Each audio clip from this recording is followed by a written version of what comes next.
Greetings, everybody. You are tuned into the StephenGray Vision YouTube channel. These series of interviews are also available on anchor.fm as audio podcasts. This is a fairly young series of interviews on StephenGray Vision. I think this is my seventh now. I've done interviews with a number of leading figures in this work, like Dennis McKenna, Chris Bache, Wade Davis, who isn't on yet. He'll be coming up shortly. I should be doing one soon with Paul Stamets, and a number of leading female figures as well, trying to get as many of those in as possible, because there is no shortage of remarkable women who have a lot to say, and my guest today is one of those, and I will get to her in a moment. You can see that she is already on the screen. I would also like to suggest that you subscribe to this channel, and it's not because I'm trying to become rich and famous. It's because the more people, at least this is what the experts or the tech people tell me, is the more people subscribe to the channel, the more it gets picked up on searches, and therefore people find out about this remarkable information. So that would be, again, StephenGray Vision on YouTube. All right, and we'll put up information for both my guest and myself later in the interview. And then in that case, let's get going. So as I said, my remarkable guest is here now, but I will begin by reading a little bio of her, and we'll take it from there. So, Nan Shuni, oh, pardon me, I should have asked you this, Nan, before we started. So I'm not going to get this pronunciation right on this first thing here, but that's okay. You can correct me, please. So Nan Shuni Giron is an internationally recognized Guatemalan ceremonial leader known as, and this is the tricky word, Mayan Ajq'iij, something like that. Correct. A Mayan calendar daykeeper and spiritual guide. She has a doctorate in naturopathic medicine and alternative therapies from Instituto Naturista Guatemalteco.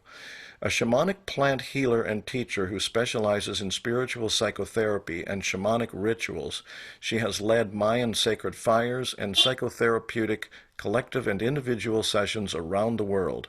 She speaks about conscious psychedelics at indigenous summits and international world festivals, and is the spiritual guardian of the oral traditions of the Popol Vuh sacred book. Another thing, you're welcome to correct me on the pronunciation of Nan, of the Maya.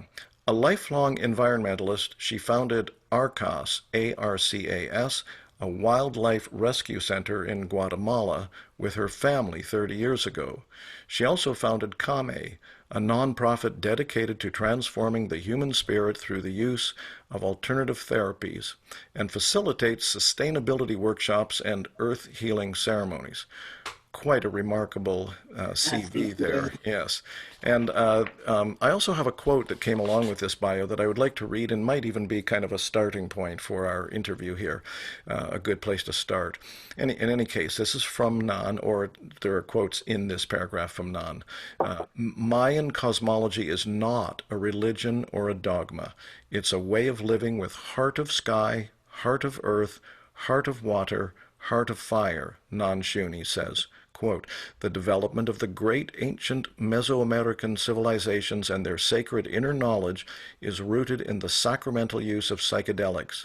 They say that Los Niños Santos are the greatest privilege given to us humans by our Creator, and former, I think that means, well, I'm not sure what that last word, former, means. In any case, to help us evolve and cure the sick, lost soul. And Los Niños Santos, by the way, means little saint children, and refers to the mushrooms. Thank you for your patience, Nan, and welcome. And thank you very much for joining me. Muchas gracias. Muchísimas gracias. Gracias. Gracias, Steven. The honor is mine. I'm very happy to be with everybody. I am here in Guatemala City, the land where we find the mushroom stones, the city of Caminal Huyus. And we are on the sacred day of 8 Kawok in the Mayan sacred count of days. So it's a very beautiful day to share with community, and also to share a little bit about the plants and my experience with plants. So thank you for having me. Feel blessed for this opportunity, and to speak a little bit of my work and how I've been able to really, embrace the plant medicine. Just to tell you a little bit about my story, I became a Mayan spiritual guide 20 years ago. And during that period of 20 years, I walked with no plant medicine for almost 10 years, just doing ceremonial work all over the world, working on the land and really reconciling the land, doing fire ceremonies and really learning the natural oral tradition way of the Maya, which is based on truly the heart of sky, the heart of earth, the heart of fire, and the heart of water, embracing the elements in my healings, embracing my the natural elements in all my ceremonial work. So for a long time, this dedication to my work in terms of physical and spiritual did not contain the plant medicine. I've studied naturopathy here in Guatemala, and my love for plants have always been there. But initiating myself as a spiritual guide really allowed me to connect with the spiritual side, the understanding of this.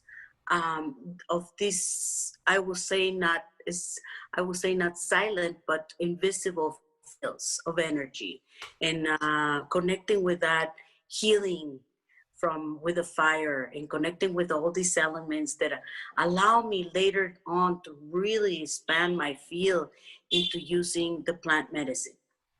I love the plant medicines, and I knew that I had investigated a lot of the Mayan and the Mesoamerican use of these plant medicines, and trying to really understand how my ancestors, the Maya, used them. Not just the Maya, I extended myself a little bit also into the Aztec civilization and understanding them, the rituals. And what we see here in Mesoamerica is that the Mayan culture was true, and the Mayan and the Aztec culture was really based on transformational religion. The fact that they were able to contact their ancestors. And this was a practice that began during Olmec times, where we see this transformation of until shape shifting. And that began to really interest in me into how the Mayan were actually doing it. And so I began to investigate, and it just happens to be that my house, the house where I live here in Guatemala, it's the last district of the city of Caminal Huyu, where it's a pre-classic city where the Mayans embrace the cult of psilocybin mushroom. In Maya, instead of calling it like the Aztec, they call it Teononacat. In Maya, we call it Kaisilaj Okosh, which is the traditional name of the mushrooms. And I began to investigate it and going to the museums and trying to understand. At the museum here in Guatemala, in the Guatemala City Museum, they have these effigy, the little stone mushrooms, where we see that the Mayan were embracing the cult of the mushroom in the pre-classic times. I knew about shamanic transformation a little bit older than the pre-classic times with the Olmecs. And we see that it was very important. This was one of the most important aspects of Maya cosmology. This communication with the ancestrals, being able to communicate with them. And so we did a little bit, I did a little bit of research. I went to Caminal Huyu, the place where they found the mushrooms. And it turns out to be that they were found under one of the Mayan burials. The Mayan burials had had 9 of the figurines with a metate, which is where the Mayans used to make the corn. And it shows that they use these little metates to really grind the mushroom stones that they will include in the cacao, or rich cacao drink, and they would drink it with honey. Unfortunately, some of the biggest evidence when Diego de Landa came, which was was a Spanish priest that came to the city of Mayan during conquistador times. He burned the greatest collection of Mayan codices, sealing about 1,000. Not only did he seal the greatest collection of Mayan books, but we also, there were many priests that were also killed. So all this information that we couldn't have today, we don't have, but we do have the mushroom stones in Caminalcuyo, which is like 10 minutes from my house. But then I started also investigating a little bit of Aztec. The Aztec civilization comparing to the Maya only lasted 300 years. So we have detailed accounts by Bernardino de Sahagún in the Florentine Codex, talking about how the Aztecs also embraced this plant medicine. We have found the statue of great Xochipilli. Xochipilli is the prince of flowers and songs. He was actually buried on purpose. This is in Mexico, in front of the volcano Popocatépetl, and he was buried completely perfectly to preserve him. And so when Xochipilli, now he's at the museum in Mexico, was brought out, he was brought perfectly intact.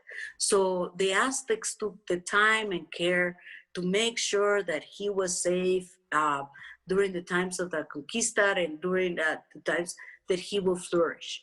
When we start studying a little bit of the Xochipilli, the Aztec prince, we begin to see that in his statue, we see many plants. Most of the plants that Xochipilli has encoded in his statue stone, most of them are plants, hallucinogenic plants that the Aztec were using, such as tobacco, such as alelaqui, such as salvia divinorum. We also see the mushroom caps.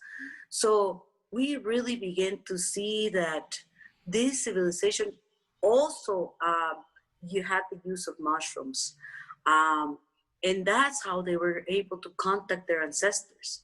When you begin to study the Mayans and you begin to study the classic Mayan time, and when every Maya city-state, every Maya's town was a city-state. They had their own individual laws.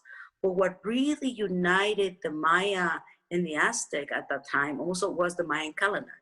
Everybody did follow the Mayan calendar. And through this investigation, I began to observe that part of the coming of the Teotihuacans coming to Guatemala and Mexico was the desire of understanding this ancestral communication that the Maya had. It is very important for me to explain to each one of you the human sacrifice that everybody thinks was performed by the Mayas did not begin like this. It truly began in what's called the blood littering. And I do believe, this is not in any books, that it began with the cult of fertility back in pre-classic times, when the Maya really were reverent to the seeds. They were reverent to the plants. The Maya really embodied the maize, and they believed that they were made of corn. So plant medicine, the plants, was really important to the Maya, so much that the god of maize embodied the corn. And so we see a symbiotic relationship between the Mayans and the plants. We see that they were really performing rituals dedicated to the plants. We see that the Mayans were making rituals dedicated to the cacao. And we, because we found the mushroom stones, we know also that the Maya were doing these cults. They left several mushroom stones all over scattered in Guatemala to show that they were it was part of their pantheon. It was a gift from the Creator for them to connect with their gods, for them to connect with their heart. So we see this. And in classic times, we see also the coming of Teotihuacan down to Guatemala, because we find many, many stelas, and we find many inscriptions that show that the Teotihuacan was an influence. And Teotihuacan was very, very interested in understanding how the Mayans were communicating with their ancestors. And part of the Star Wars that happened during the classic period was for the understanding on how they were through the blood littering, and the blood littering cult was that the Mayans used to poke their finger, and they would let the blood littering go into what's the amatle paper, and then they will burn the amatle paper made of bark of the tree, and then they will see the vision. So this connection with the smoke, and this connection with the fire ceremony, I have people all over the world asking me, why do you guys do the fire ceremonies? And I tell them, the fire ceremonies are a way to contact our ancestors. Our way where the fire, the smoke, is through the smoke that we are connecting with the ancestors. And it is a ceremony of gratitude. It is a ceremony that still has subsisted the test of time. And you see the Mayan, just like there's a psychedelic rebirth, there is also a Mayan rebirth. We see more than ever Mayan coming back to studying right in the calendars, the civilization, how things happen. We see that with the LiDAR technology, it goes even farther than we think. And pretty much Guatemala is covered with all these mounds and pyramids that have not still digged out. So we're hoping to find more information about the cult and the psilocybin cult that the Maya performed. The Maya, in comparison with the Teotihuacans, were very different people. They really, like I said, they were really reverent to the plants. So much that the most important character of the Mayan mythology is the god of corn. So we see this over and over, this relationship that they had with the plants. So we also find inscriptions where they show the Mayans having these enemas. And I think I give a conference on that in Canada, and certainly practices that we see how the Mayans, obviously the Mayans did have different rituals. It was using different rituals, and it was used in different substances. One of the most important combinations that is also a combination that I use in my work is they use the combination of cacao with psilocybin mushrooms. How do they work together? What do they do for each other? Well, the combination of the psilocybin mushroom, it works like a MOI, where it really makes people really go into the medicine really quick. But what the psilocybin, the cacao allows your blood vessels to open.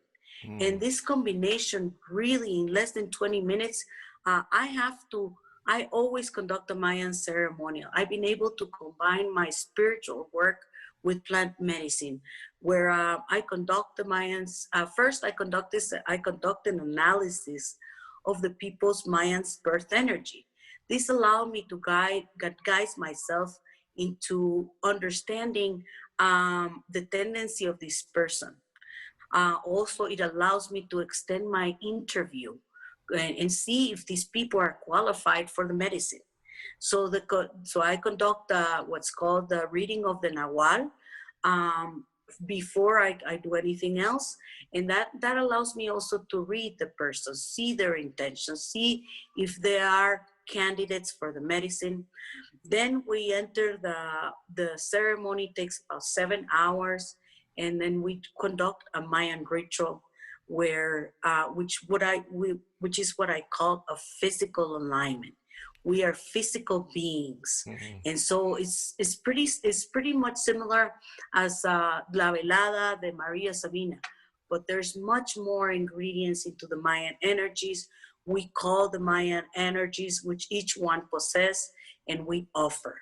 This alignment is super important for me, because as a spiritual guide, it allows me to align with the medicine. It allows me to reassure that I am doing this in a way that it is sacred, that is a sacrament, where I make everybody offer and talk and offer for their ancestors, offer for their childs, offer for their children, for everything. And this acts allows them to enter into this way that they're working things out and offering for all those things that they want to align with it. So the alignment reassures me that physically I'm doing everything in the most sacred way that I can. And it reassures my people that they are also doing it in the right way. I had people that tells me, Nan, your ceremony was great. The medicine was a gift, but the ceremony, the Mayan ceremony, allow me to really focus on what I need to work out in the medicine. So Wonderful. I try to give, so I do a fire ceremony. And So can I interrupt for a sec? I just want to know a little bit, I want to understand a bit more about this fire ceremony.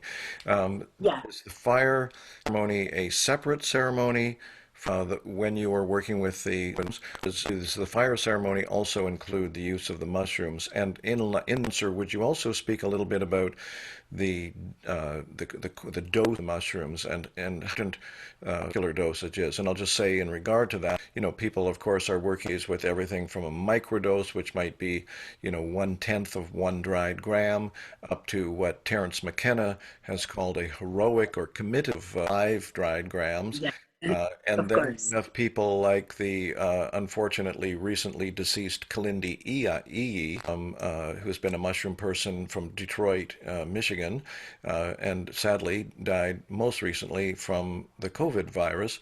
But he's been a leader he has talked about working with far greater, like up into the 20, 30 milligram, or pardon me, dried gram of psilocybin, which I can't imagine. But so I'm curious a bit more about the kind, what's involved in the rituals, which ones have the mushrooms, which ones don't, and what kind of dosage is involved.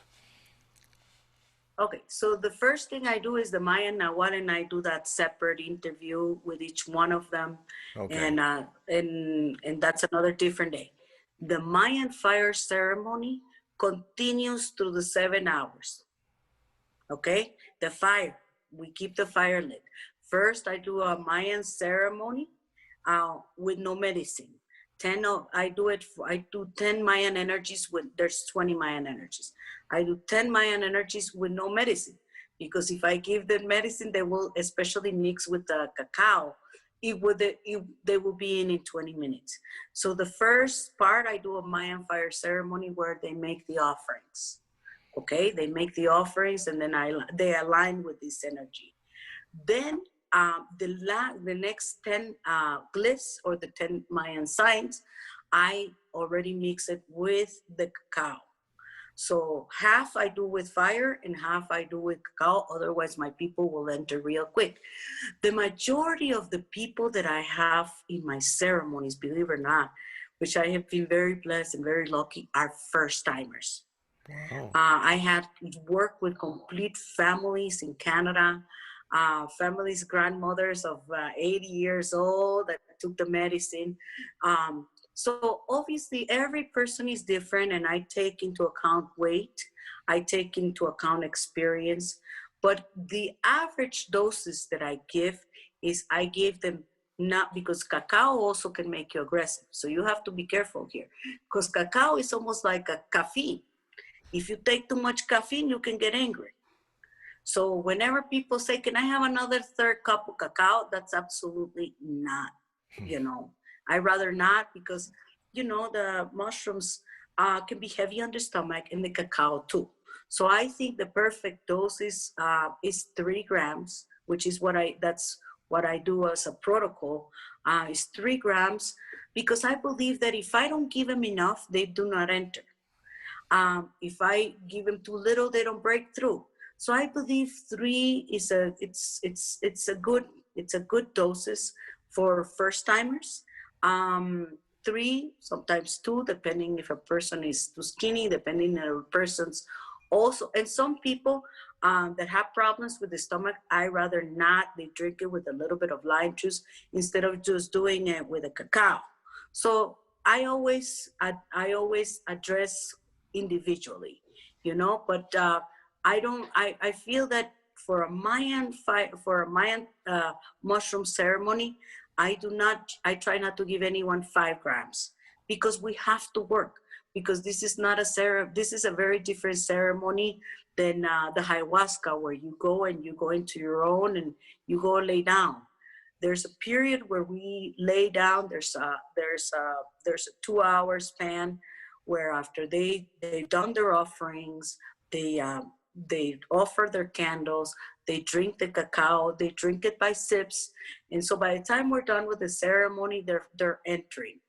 Then I give my people around 2 hours. 2 hours. Some people might need a little bit more, but 2 hours is the frame that I use, and to just connect with themselves. I feel that some people likes to sing in the ceremonies.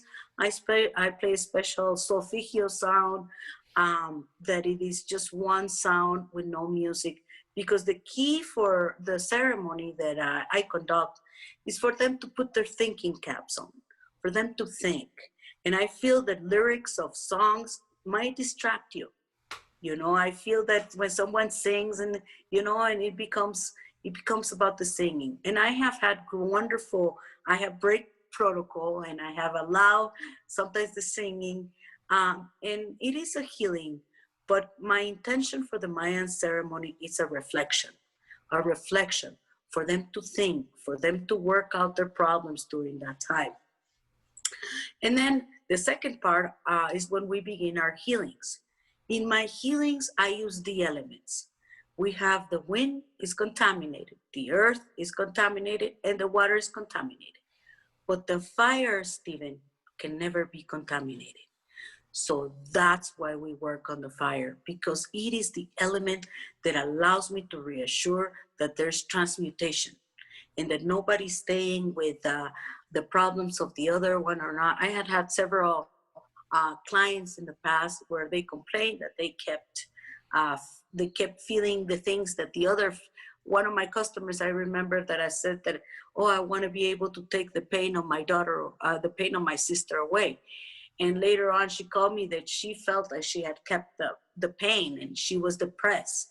So cleaning yourself with the fire, it's an element that allows us to transmute. It is through the sacred fire in my spiritual practice for 10 years that allows me to see that people do heal with the fire. People do heal with the offerings. That yes, of course, it might take longer time than the plant medicine.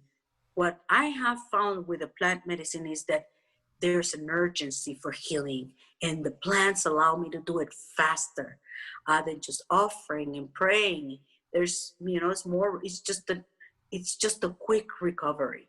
And that's why I decided to embrace. I still do fire ceremonies with no medicine. I still do cacao ceremonies with no medicines. But these ceremonies where I have been able to bring the combination of the ancestral aspects, such as the elements, is what really, really works. I have seen things, Stephen, that I cannot tell you. Invisible healings. I have seen healings that are amazing. I have seen a woman that was very masculine turn into a beautiful woman after the ceremony. So during the intent of the ceremony, I have shown my students and my clients how the elements work. When we're calling the element wind, it comes the wind. I mean, I have seen the invisible magic that is there. And that is what, yeah, go ahead. Oh, sorry. It's kind of hard to get a word in here because you have a lot of important things to say. I didn't want to break your flow, but No, it's not. I think people would be very interested to hear a little bit more. People like stories, and I certainly do. And you spoke about like a woman who discovered her feminine side through the ceremony. Could you share with us a few more anecdotes about the kinds of healings you've found coming out of these ceremonies? Absolutely. So because I take under consideration the energy of the day in the Mayan calendar, there's a certainly action that goes with it. So I pick certainly days for certainly transformations to take place according to the sacred calendar. And I know what days not to do a ceremony during the Mayan calendar. So I believe that there's an influence of the field working with me at the same time that I'm doing this. This happened in Austria. One of my friends, when I didn't meet her before. She came. It was my sponsor. She came, pick me up. She had a very masculine energy. I thought she looked like a man, And during the ceremony, I can see this woman transforming into this most beautiful woman. Her body did not look like. Sometimes the environment, I believe, the environment turns out, and because we have been living in this patriarchal world, I think that a lot of women have been fighting for this tension, embracing the masculine energy. But in the ceremony, I mean, afterwards, she had completely shifted her body, just her feminine way that she was carrying herself, and certainly movements that she was doing while she was in the medicine, I mean, transformed her completely. And I was really, really amazed by that. And how physical people change. And in this understanding, like I say, there are elements working with you, me calling the wind and the wind coming in, and certainly things when you spoke the fire and the fire speaking to you through the chispas. How do you say chispas? Through the sparks. I mean, we are so receptive when we are in this medicine that it's almost like we're capturing things. We're capturing things that maybe we couldn't see in the just without the medicine.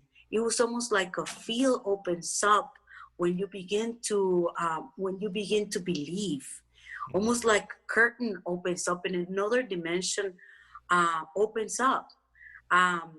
Many, like I said, I've had an instant where we were here in Guatemala doing a ayahuasca ceremony. I think I mentioned it to you.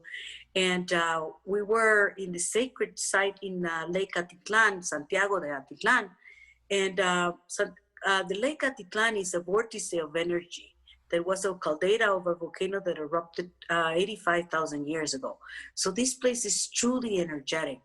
And I remember doing the ayahuasca ceremony and my maestro being next to me, and also me listening to a guitar. And so I backed myself to see who's playing the guitar. And all of a sudden I see the guitar in the back, and the owner of the guitar is looking at me, looking at the guitar in the back, realizing that the guitar had played itself. That's amazing. So amazing. And we were the witnesses because he's looking at me and he goes like this, "Did you see that?" And I said, "Yes, I saw it." So there's like some kind of spirit energy comes in, it seems, right? Absolutely. Let me ask you just to elaborate on that a little bit more with another question, if I may. Sure.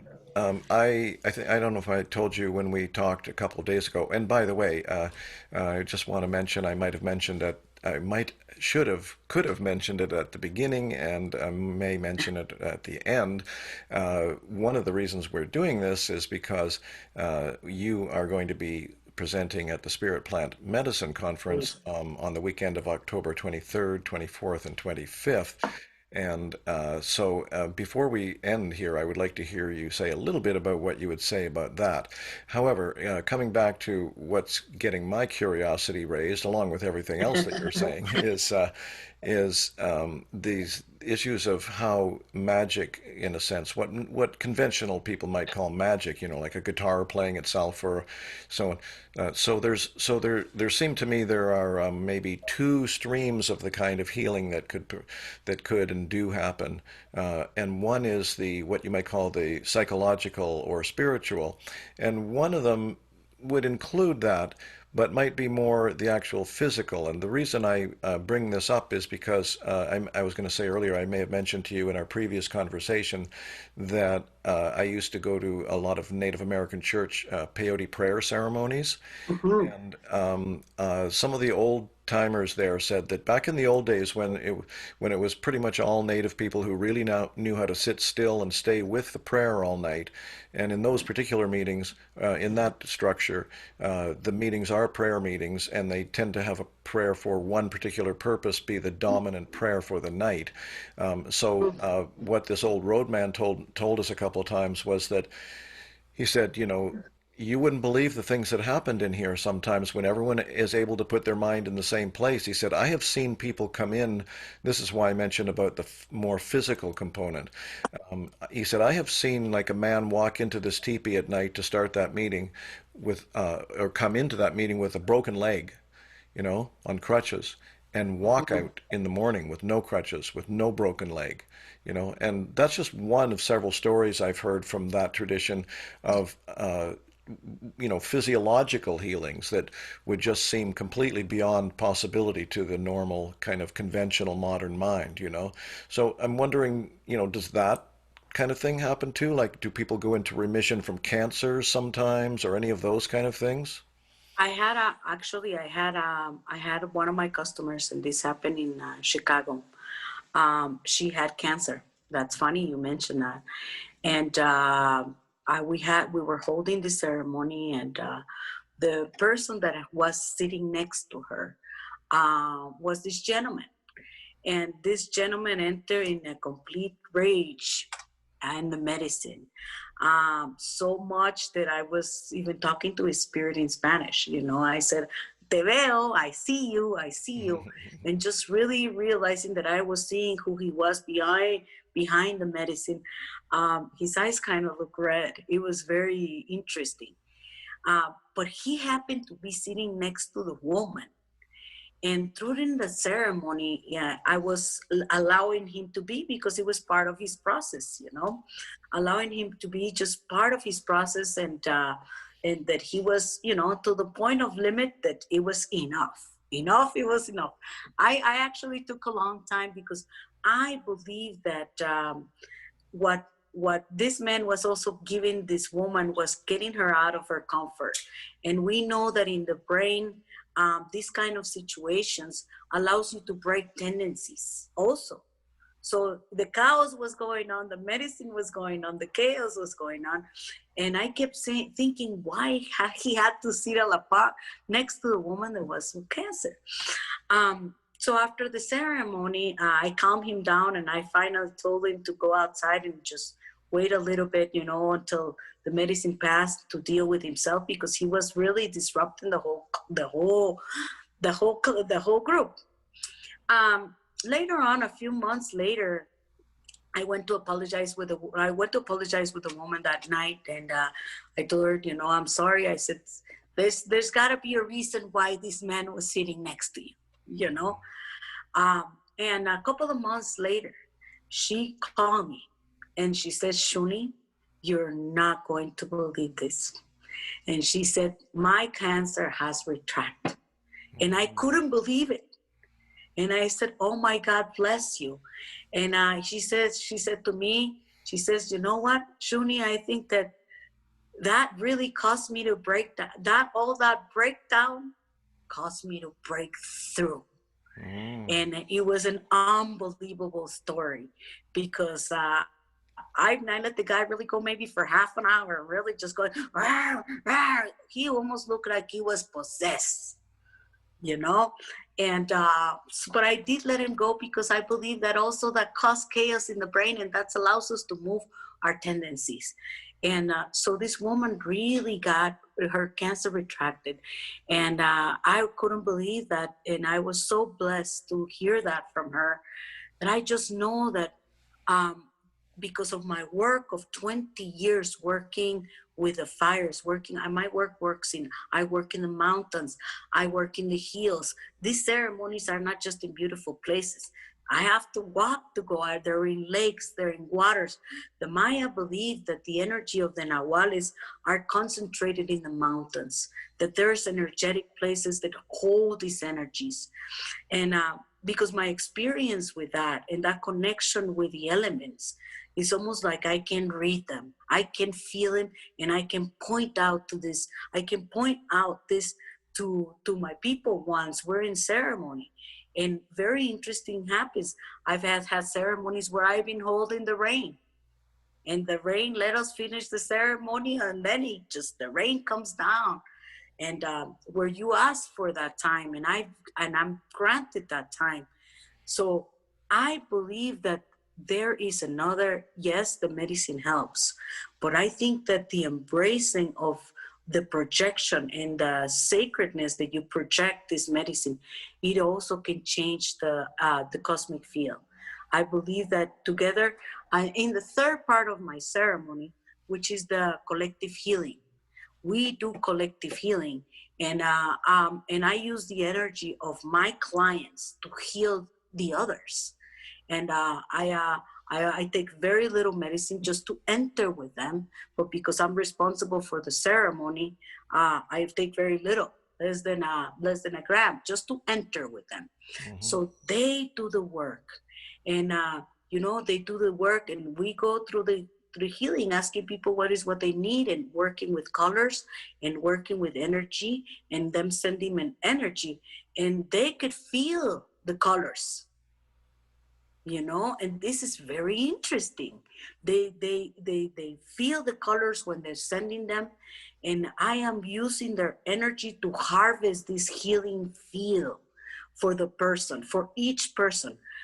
The beautiful thing about this ceremony is that this ceremony not just causes them to humanize themselves and to feel the empathy for the other people, but they realize that they are a reflection of themselves, because we pretty much have the same drama of life. All humans have it. And so the ceremonies that I hold on some sort of way are very shamanic, on the aspect of all of them becoming, I call it the Welcome to Shamans 101, and where we all become healers, when we all work with our pure energy of our hearts to help each other get better, really get understood. And I mean, this is just fantastic healings. I'll tell you another story. This happened in the Czech Republic. One of my sponsors had called me because she was really in deep trouble, feeling that there were entities inside of her, and that there was something inside of her that was not normal. As we were holding the fire ceremony, we were on the third part of the ceremony, after they had already journeyed for 2 hours. Now we're in the fire. We have this big fire, and I was healing her, and she told me, "It's in my stomach. It's in my stomach." So here I am, pulling everything that's in her stomach and just throwing it in the fire, throwing it in the fire, throwing it in the fire. I was completely exhausted after that.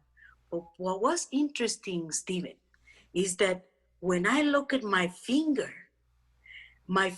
had these two fingers were bruised. I didn't touch her physically. But my two fingers, from me pulling whatever I was pulling, were bruised. And I could feel that. So how do you explain that? So there is things, there's so much more than we are getting, so much more. Right now we're conducting all these clinical trials, but I believe that this combination of the bringing together of nature, the elements, the prayer, the collective thought, the collective empathy, the projection, because I also believe that we give shape to our medicine. The moment that we take our medicine and we pray, we give shape to it. Our state of consciousness gives shapes to it. So that's why it's important to have that qualification. And so after that, after we do the ritual, after we do the collective ritual and the collective healing, then we bring out all the people that is in their minds, the ancestors, which is a part that the Mayans do, the force of the ancestors to help us keep that energy with us, that transformation with us. We bring the energy of the places, because the places also have energetic fields. So we bring that into the fire ceremony at the end. And at the end, when everybody's okay, now we hold we hold the gathering for so we can integrate. So the integration doesn't take place the next day. The integration part is where the effects of the medicine already have been coming down, and 7 hours have passed from the start to end. And now we're integrating, so the memory is still fresh, the feelings is still fresh. And then we have a beautiful dinner, we have a beautiful soup, a vegetable soup, something easy for the stomach. But this moment is where we connect about what they felt, how they felt, and how they're going to be able to keep this feeling after they go, this integration. And it's there during that presence that it also takes this, because they still kind of feel into the medicine, where I feel that all of us come into such an environment of humanizing feeling, you know, where we are all humans, where we have all work in each other, where we have all healed each other. And that has been a truly success for my ceremonies, especially because like I say, the people that I get are first timers, people that never tried. They trust me, they trust my work. They've been in many of my spiritual ceremonies, and they say, well, we trust her. And so I've been very, very privileged to really guide these people that you would never think that they would do it into doing it, just like the grandma did it. And Yeah. it's been very successful. Yeah. So, Nan, we're getting a little bit near the end of the hour, and I would like, if we may, to take it to the sort of meta level here a little bit more, like to the larger level. As I'm sure you know, we're at a nexus point, a crisis point on the planet. There needs to be a lot of change in people's minds about how we relate to ourselves, to each other, to the planet, and to the spirit altogether. And so I'm wondering how you see, what are the possibilities, how you see the expansion of this kind of work, because, you know, we need to bring not just small groups of people, that people, a few individuals like yourself are working with, but, you know, to educate and spread this message of the kind of work and kind of cosmology that needs to be understood. And I'm wondering what you might say about how that is happening, how you see it happening, how you think it should happen, and that kind of thing. And maybe even, if I'm not throwing too much at you all at once, what kind of misunderstandings might need to be corrected within these communities that are working with these medicines. Absolutely. So for us, we are sacred. We are sacred beings. So part of my work has been really, I've worked with world-class festivals with very young people, and understanding what I'm trying to teach is not just the just not just gentle psychedelics. What I'm trying to teach my students is the embraces of gentle humans. We have to be gentle. We need to change the projection that we're doing. We need to change people. The loss of guide, or the loss of identity, is one of the biggest problems that we have today. And I believe that when we are talking about how can we really move forward into this world, in this evolving world, is by embracing a much gentler way of living. All of us, from the way that we speak, from the way that we conduct ourselves, the way that everything is. Everything in the field it's a collective field, that it is too aggressive. Our civilizations are embracing everything from coffee to adrenaline drinks, and all is, and this is the way that we are receiving that. I do believe that there's an urgency that animals are talking to us. You know, their animals are communicating their most gentle ways, their compassionate ways, just to teach us humans how they are. But I also believe that there's an urgency, and plants are doing the same. When we talk about the help the plant is giving us, we're saying, well, plants are helping us in this way and this way, but it's the core, the message behind that plant is to try to understand what is the Mother Earth communicating to us through the plants, through the animals, through the fields. The fields are changing, the weather is changing. And so there is an urgency. There is an urgency for a change. It is this is the evolve this way is evolving. Give me one second. This sure. way is evolving. The whole drive of what's happening now is moving into the world of evolution, and it is the world calling itself to evolution. And all this happens, and everything that happens here with the pandemic. So I believe that it is up to us embracing truly from our hearts this gentle way of living, a more natural. The word is exactly natural, Stephen. We have to be more natural about the plants. We have to be more natural about our sexual conduct, which is something that they don't teach us. So this whole embrace of this new phase is being natural with our kids, being natural with this evolutionary world that is taking us to evolve. This whole shift is not about blaming who did it, but about the world moving forward in time. It's calling the evolution of us humans. And the only way that we can truly embrace this evolutionary path is through acting gentle, acting natural, allowing us to understand that we are gentle beings, that are projections, our way of thinking, the way that we talk, everything affects us. I have seen this with tons of my clients, and especially because I do a lot of consultation.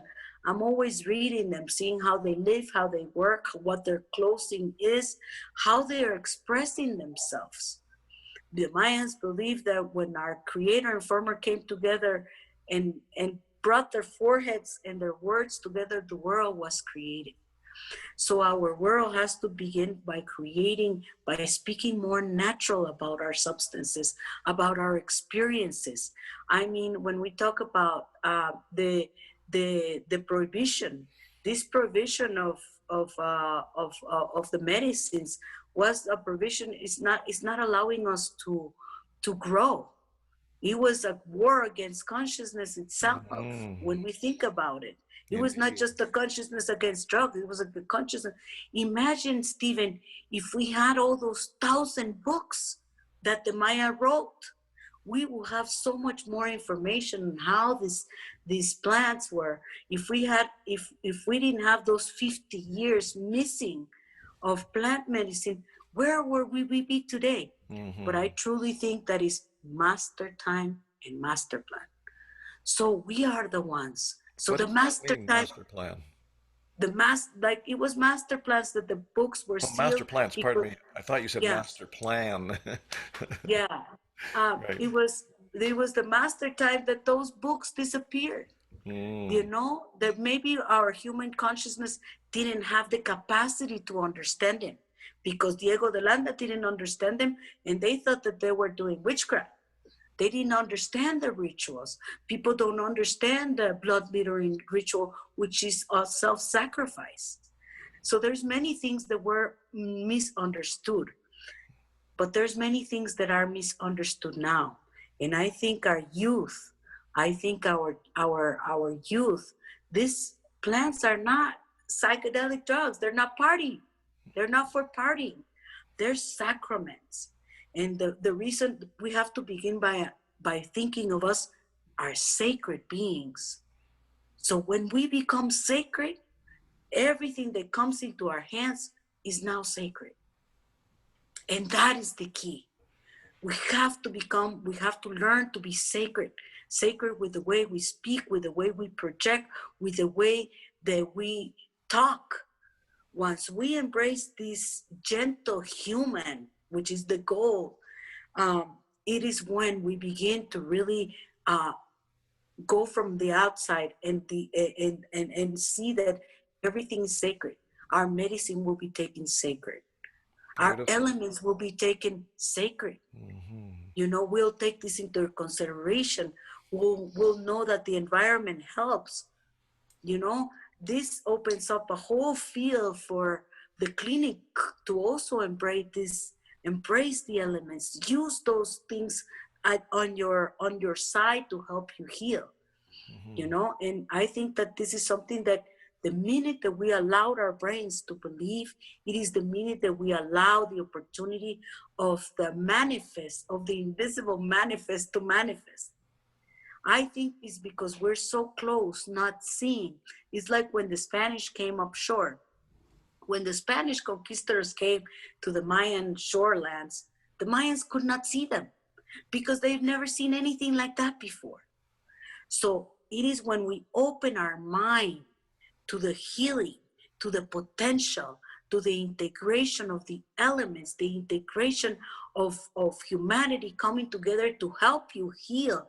It is a great gift. That's And a I think wonderful that, vision. Yeah. Oh, pardon yeah, me for. and Oh, go yeah. ahead. Yeah, I'd like to bring it to an end quite soon, but do you just want to finish up with a final summary there then? Yes, absolutely. Yeah. So it is all up to us. Hmm. It's all up to our projection. This third eye brings the projection. When we project something negative, we imprint it, and it comes back to us tainted or negative. But the meaning and the possibility of projection allowing us to be healthy beings, to be loving beings, this is when the medicine can work at its best. When we don't have that, when we are not afraid of expressing that love, that gentleness. When we become sacred, it is the moment that all this world will become sacred. It is our eyes that has to manifest, and it is our will that has to manifest. And I believe that this is our next approach, understanding that every step we take is sacred. Every medicine that we take, it's just the way we take it. We hold it, the way that we bring it into our bodies. The medicine has an intelligence of its own, and we are an intelligence of our own. But when we come together, it is an intelligence that we do not know how far or how big this consciousness can be created.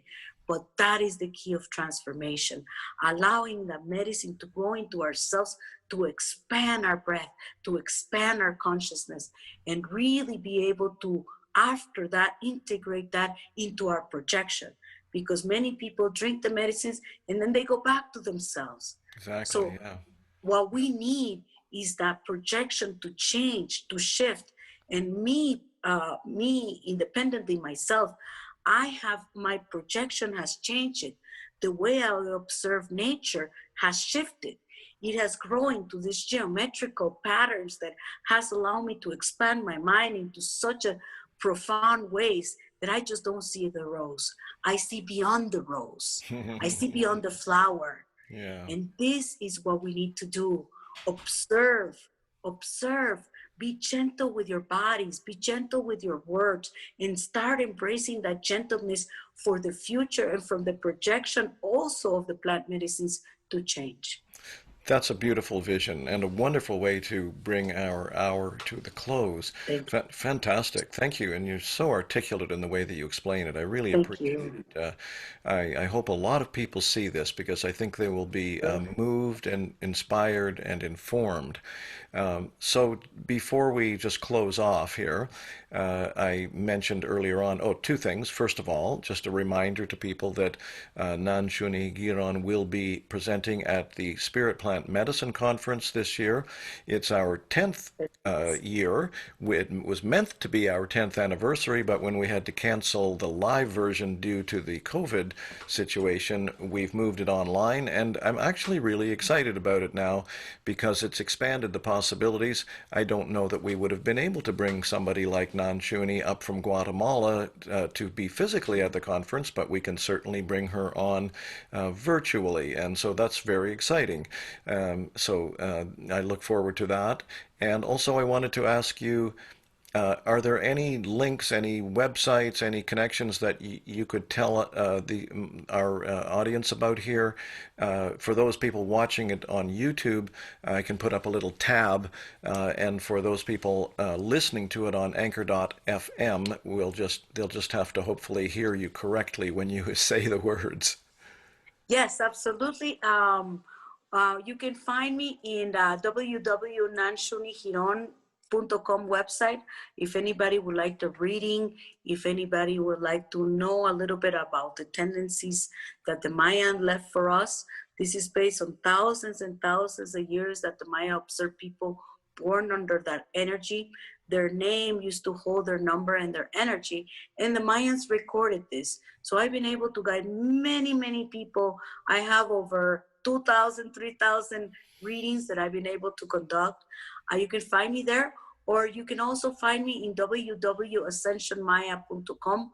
This is the gathering that we're planning for December 2020. They gather a small gathering of people.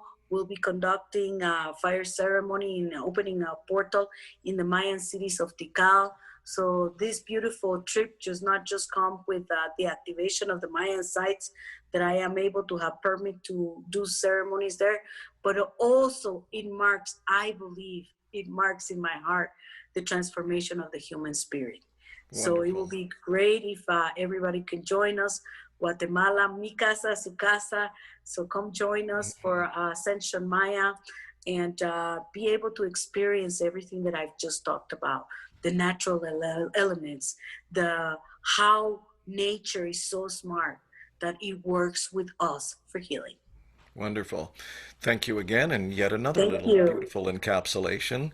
So I will say we will close our session here and our conferencia de conversación, and ask you if you would just stick around for a minute after I close off that little record button there, and we can just have a few casual words. So thank you again. Thank you, and Maltiosh to everyone. Just remember, every time that we bow just a little bit, just doing this movement allows us to walk with more sacredness. So from Guatemala, we always say Maltiosh, which means thank you in Maya, and we bow in honor to ourselves, in honor to the people we talk, in honor of the ancestors, and in honor of our Mother Earth. So Maltiosh, thank you.